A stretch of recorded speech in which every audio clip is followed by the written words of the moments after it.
Another weapon seized in connection with Friday's deadly gun battle in Negril.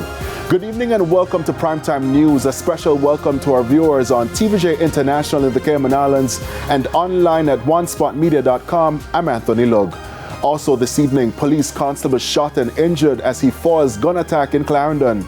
And renewed hope along the Trillon in Manchester border despite fresh delays to fix the Troy Bridge. There's also Saturday Sports Special and weather in this newscast, so please stay with us. I'll have the news in detail right after this break.